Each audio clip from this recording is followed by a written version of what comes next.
Hi, and welcome to the second episode of High Tech Farmer. Today, I'll be interviewing Moad Al Masalmani on his Desert Garden project in Zaatari refugee camp in Jordan, where he helps the refugees by teaching them hydroponics. Enjoy the episode. Hi, could you make a quick introduction of yourself and what is your relationship with sustainable agriculture and hydroponics? Yeah, hi, good morning. First, thank you for hosting me. No problem. My name is Moad Al Masalmani, and I am a researcher at the University of Sheffield. So basically, I am Syrian.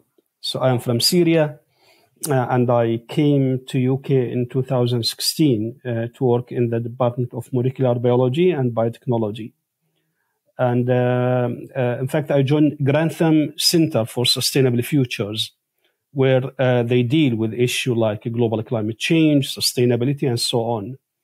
And I got connected with the Desert Garden project. And since then, I am working in this project. So I'm plant physiologist. So basically, my PhD degree in plant physiology, and also doing molecular biology and biotechnology beside biochemistry. So I'm plant scientist.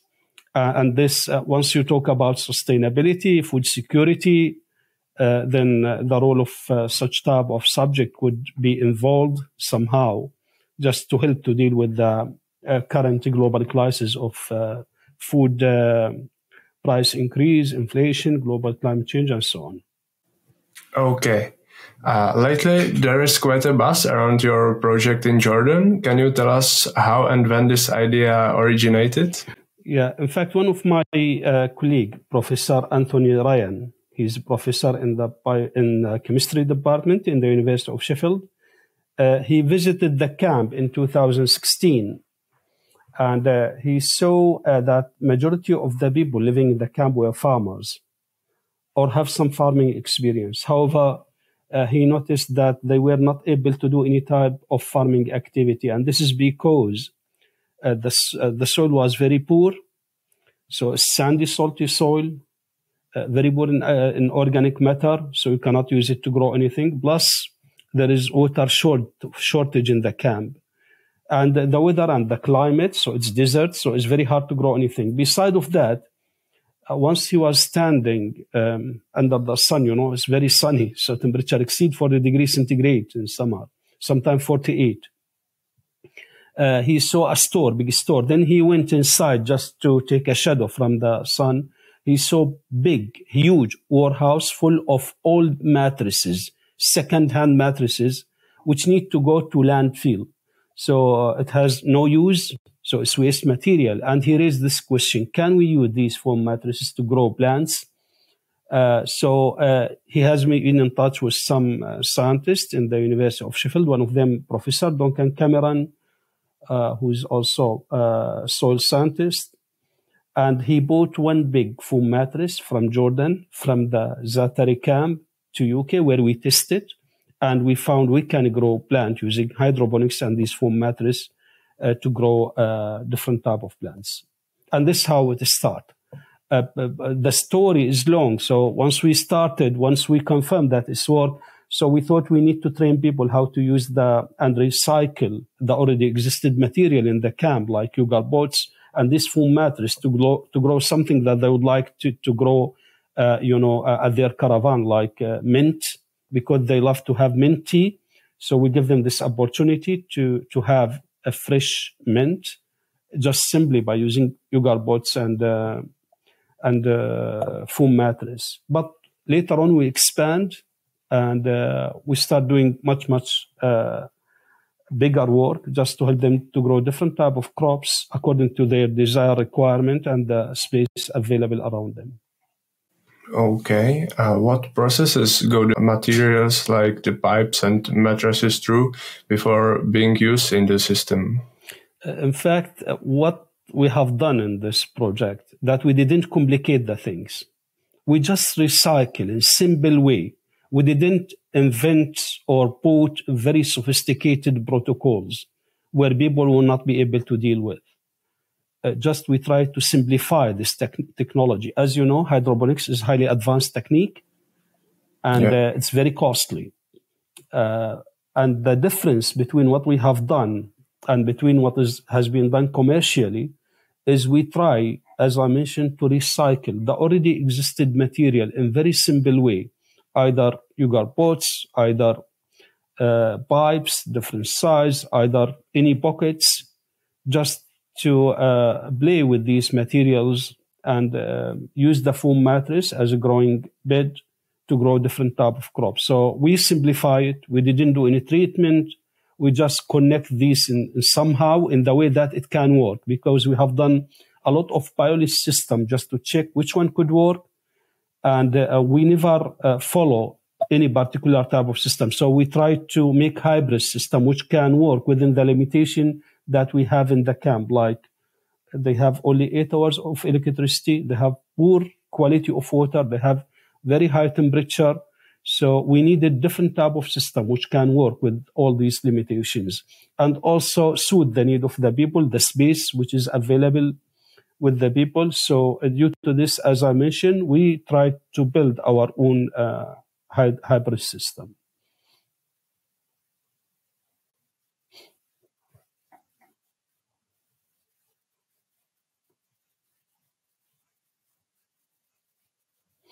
No, the BH, what we have done, we cut few foam mattress, a regular basis, this we do it, and we soak it in water for 1 hour or 2 hours sometime, different pieces, and then we collect this water and we test the pH and the AC. And what we noticed that the pH is between 7 and 7.5, which is okay, so you can use it. We didn't treat it. As I mentioned, well, the thing that we are trying is not to complicate the thing, and you don't need to tell the people you have to do this or that.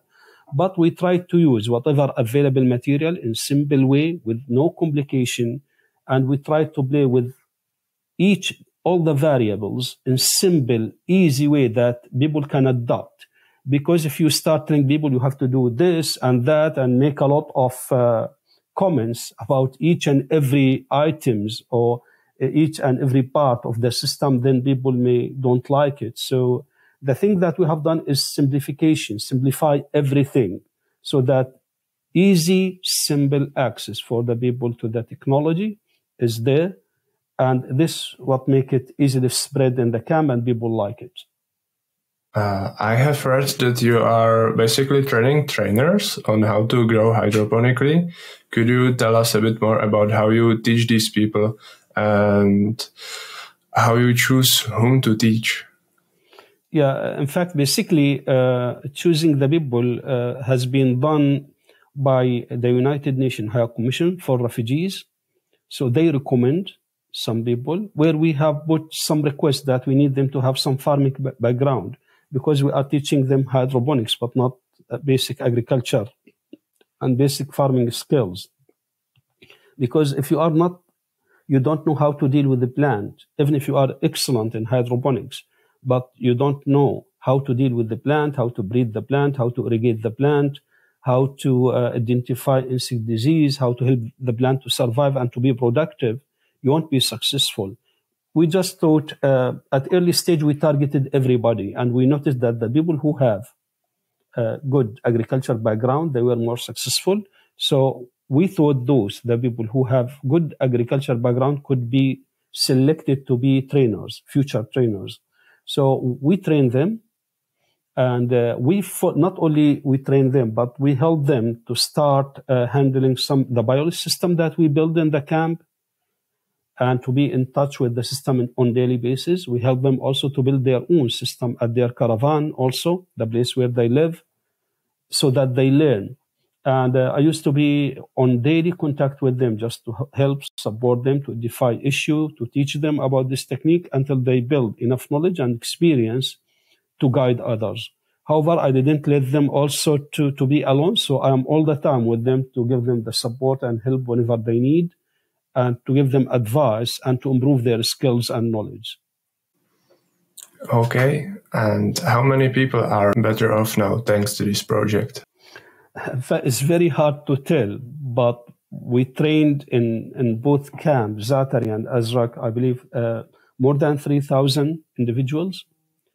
And some of them, they are highly interested. Since we train them, we provide them with simple material like bots, like just to encourage them and to guide them, nutrient solution and seedling, and the foam mattress, which they already have it also. So just to encourage and to help them to start.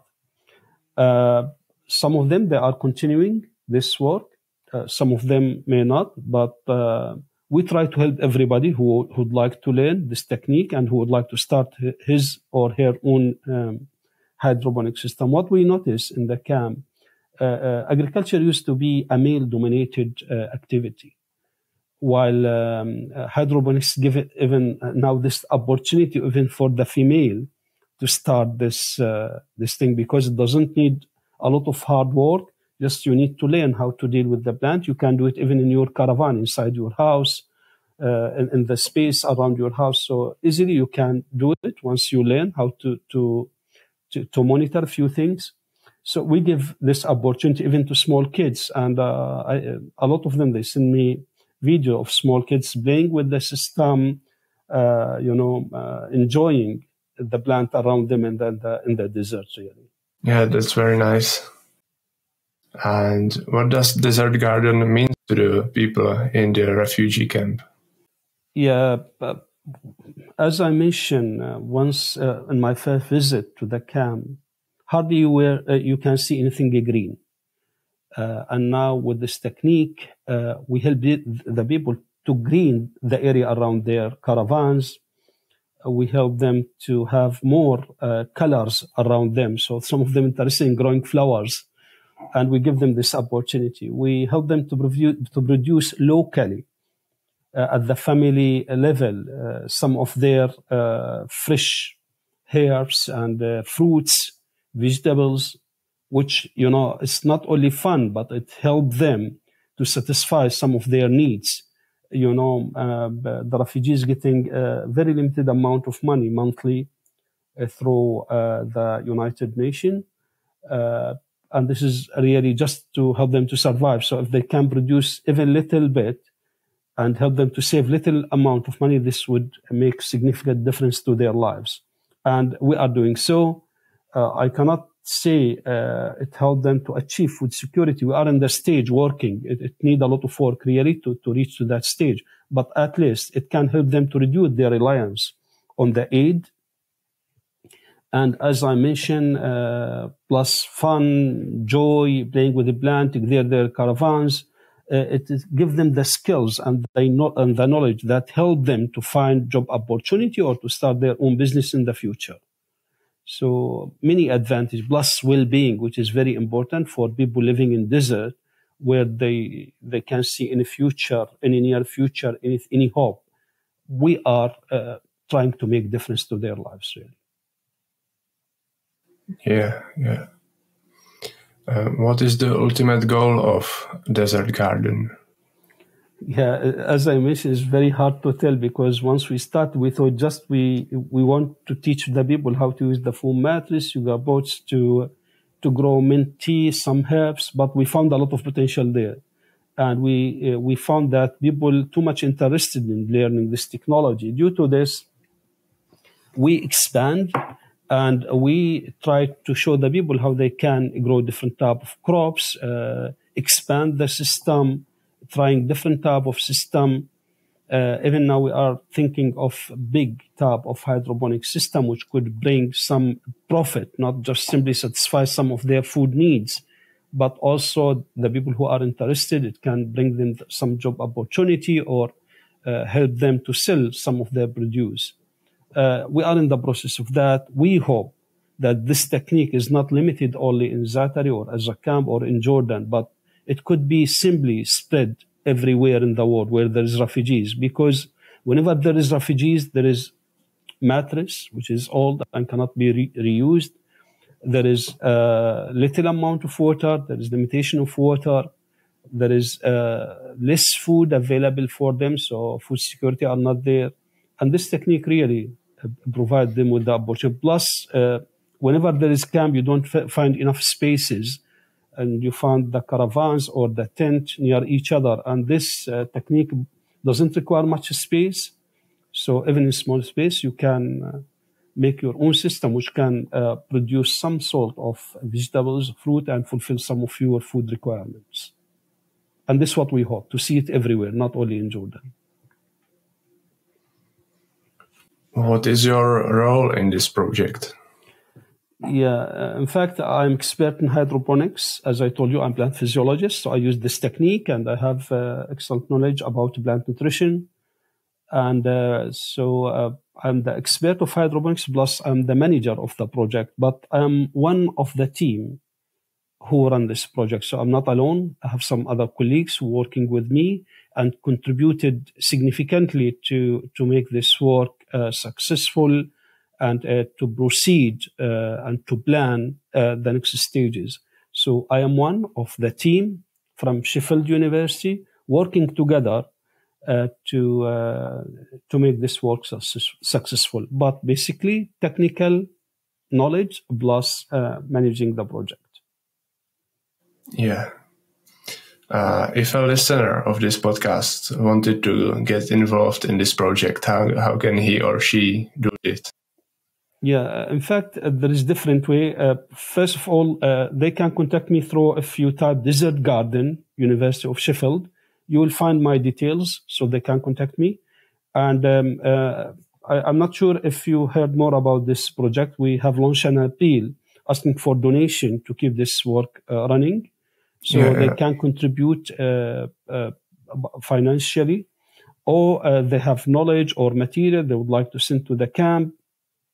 Again, they can contact me directly, but if they would like to contribute money, they can, through the website of the University of Sheffield, where we launched that bill, they can donate the money directly there. And if they would like to start or to help their community to start similar type of work, I feel very happy to help them to do that if they don't have enough experience, knowledge, or if they think this work could have potential in the area that they live in. Also, they can contact me and we can discuss how we can help them. As I mentioned, my details, you will find it on the just type Desert Garden, University of Sheffield. You will find my detail there and they can contact me directly. Yeah, I'll post the link in the description. And where do you get the materials for building the farm? Yeah, as I mentioned, at early stage of this project, we used to recycle the already existed material in the camp. So whenever we find any material, we used to walk in the camp and see yoga boats, pipes, tank, trays. We use all these material to build our own system. Even we saw a Pepsi bottle, so all these materials. So we used everything around us. So we tried to make a simple, easy access of the refugees to the material. We didn't complicate it. Even the tank, whenever we don't have tank, we just build the tank ourselves.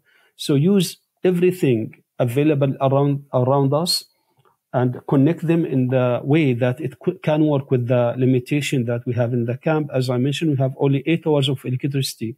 So the system that we built, so it was hybrid system. So it's not NFT, it's not deep water culture, it's not Dutch packet. So mix of all that. Instead of one tank, we built 2 tanks, bottom, top.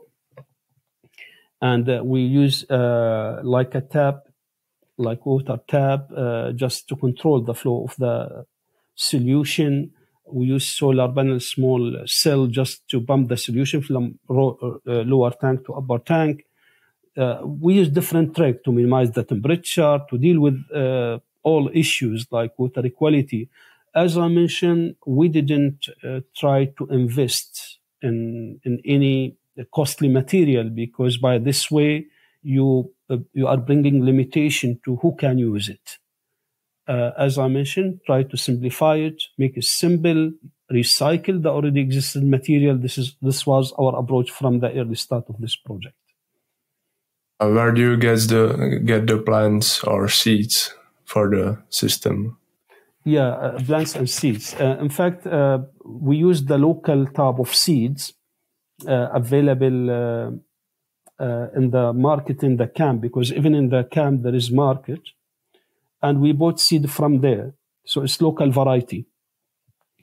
And we used to sow the seed and prepare the seedling and grow our plant. However, we notice at a later stage that this local variety is low productive variety, and we want to show the people the high potential that this technique can bring to them. So we also introduced some hybrid type of variety, but our main focus was on the local variety. So even we taught the people how they can select few fruits, tomato, aubergine, cucumber, and take the seed, and again, how to collect the seed, how to wash it, how to dry it, how to store it, and how to reuse it to make it more sustainable.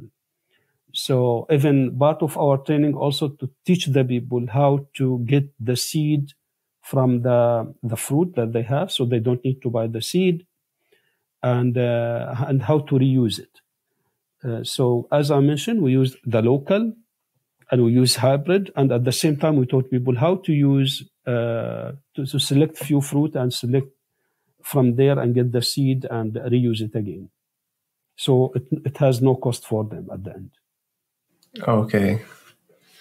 And do you have some systems to control the pH or EC or any qualities of the water like that, or you just don't deal with it? Yes. In our biology system, what we have done, we have a simple pH and AC meter. We bought it, very simple, very cheap, very easy, just to check the pH and AC of the water before using it regularly, and to check on daily basis the nutrient solution that we are providing to our system in the biology system that we build it in different sector and different villages. But for the people who start their own system, we used to give them the guidance, because for the last 4 or 5 years, we have developed enough knowledge and experience what would happen, how long the solution will change, and after how many days the pH will start changing. It's not, as you know, it's very complicated, but at least we used to give them the advice, what they need to do when they need to replace the solution, what the indication that they have issue with the pH or the AC of the solution, so the people could have information which could help them to identify if there is any issue with the solution pH or AC, so that they can replace it. But we thought providing people with pH and AC meter will make things more costly and more difficult for them. So, and we have a huge number, so you cannot provide pH and AC meter to everybody. But we give them the knowledge and the experience and the instruction how to make their work successful based on our understanding and experience working in the camp for the last 4 or 5 years. Okay. Since it is located in a desert, do you have enough water supply to run the farm, or where do you get the water? Yes. In fact, each individual in the camp receives 35 liters of water daily. It's not enough. It's very little amount. However, for the system that we are proposing, a tank with 120 liters of water, it is enough for 45 days. So it's not much for a family. 120 liters of water for 1 month, sometimes 40 days, sometimes 2 months for some crop, like lettuce and herbs. When I say 45 days, just for cucumber, for tomato, for aubergine, we successfully make it enough for the system, which contains 50 plants, for near about between month to 45 days. And when you compare the amount that refugees received, it's not much. And we save a lot of water compared to the water required to grow plant on the ground or in the soil. So there is no difference. We save more than 90%, between 80 to 90% of the water compared to soil cultivation. And we brought this happiness and this benefit to the refugees in the camp. Okay. Do you get enough photo period from the natural light, or do you have to light extra? As you know, Jordan is in the Middle East, so they have out of 365 days, they have more than 320 days full sunlight, so they have a lot of light and very high temperature. Maybe only 2 months they have cold weather, so they have enough light, so we didn't need to use any type of artificial light since we started our work. and I don't think that we need that. So, yeah. And what electricity sources do you use to run the farm, or what are even available in the camp? Yeah, as I mentioned, they are connected to the national grid, so they have electricity, but only for limited hours, so 8 hours a day. Due to this, what we have done, as I mentioned, the system that we built was hybrid.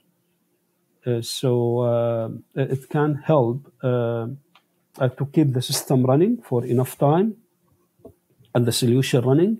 At the same time, we provide some solar panel for some system just to check, and we don't turn it much. So, and despite of using one tank, we use 2 tanks. And to fill the upper tank, you require only 5 minutes every 3 to 4 hours, sometimes 3 to 5 minutes, just to pump the solution from lower to upper tank. So we don't consume much electricity at all. Solar panel help a lot also. So that's what we have done. So, yeah.